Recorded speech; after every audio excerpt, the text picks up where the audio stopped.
does perfect even mean? Is there even such a thing? Ooh, can we switch up all the rules? Alright, we're in the process of mounting the engine in the engine bay. I had my buddy Aaron, he's got a plasma table, so he built me some of these with the plasma table he and I worked on to get measurements for these and that. So I've got these to build. The reason they've got a large circle in them is because I'm going to take an 1 3/4 tube and stick in here just to kind of reinforce, kind of make a cool factor out of it, make it a little different. So anyways, big shout out to Aaron. Thank you very much for making these for us, and we'll get going. All right, so to mount from here to there, and so these parts were going to be welded on for the engine mounts, front and back.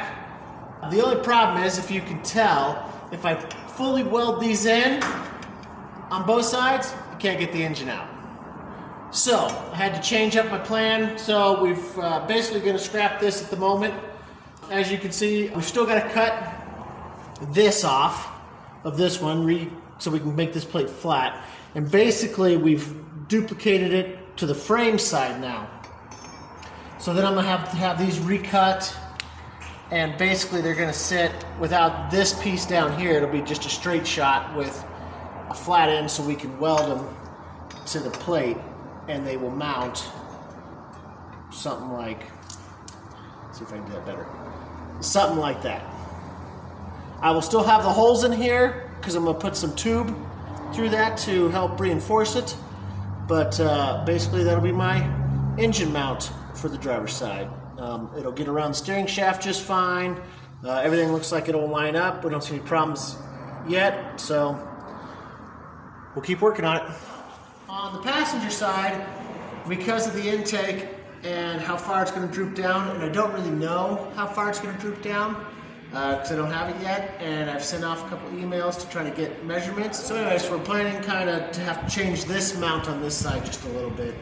Wasn't a fan of this idea, but it's really just the best way to go. We're still playing with up and down as to where this is going to sit, but basically, again, same scenario as this goes onto that plate on this side. You know, we're going to lop all this off here, and hopefully that will sit low enough that when the two JZ pipes or the exhaust pipes come down, it will clear the engine mount. So that is more or less the game plan. All right, so I showed you how the engine mounts were and how they weren't going to work for us. So now let me show you what we've done to kind of rectify the situation. On this side, we've made basically the mounts even with the frame at the top, and the bracket will basically go down. That is to make it so when I put my exhaust manifold, that those pipes that bend down will clear these. And we will hopefully not have any interference with those.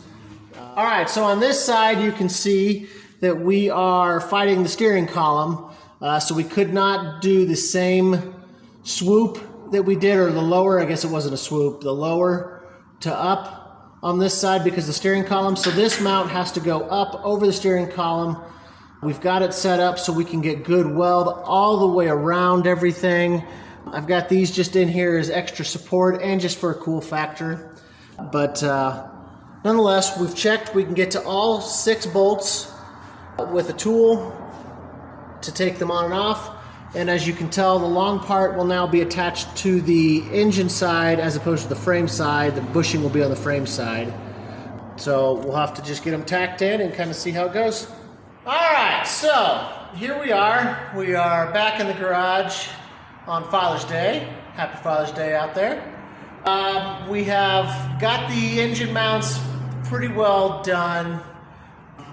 We don't, at the moment, expect to make any changes, so let's show you what we got. We have welded the one side to the frame here. Bushing course in there. Built this back. Put these in just as extra cool supports in that. Of course, welded it to the plate there. Instead of going with the 2 bolts like the old engines would have had, the Supras in that for the mounts, we used the 6 to help strengthen it. And now this, of course, clears the steering column. I can fit my whole hand in there. I have 0 issues with steering. So that's this side. This side, of course, going over the steering column. Steering column was in the way. So we went over. Let's go look at the passenger side. And the passenger side, of course, is a little different. So we've welded, of course, the bracket this way on the frame instead of on top of it. We have, of course, put the bushing in there, and then this one goes down because of my exhaust headers will come down and bend and go back up. So I needed the room here. Again, 6 bolts holding it all in, holding that plate, 1/4 inch with 1/4 inch tube, just kind of as a cool factor.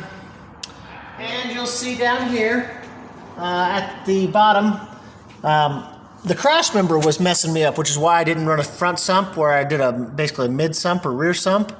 So the oil pan is sitting about halfway up that cross member, so the cross member is still the lowest point. The oil pan is not. I got plenty of clearance all the way around, so we're in good shape.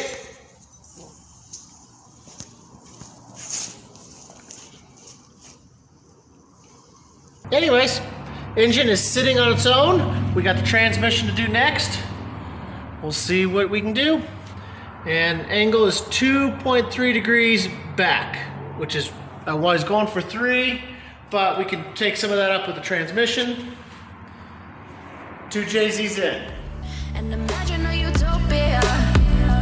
Darling, I'm just so fed up with these expectations. They keep weighing me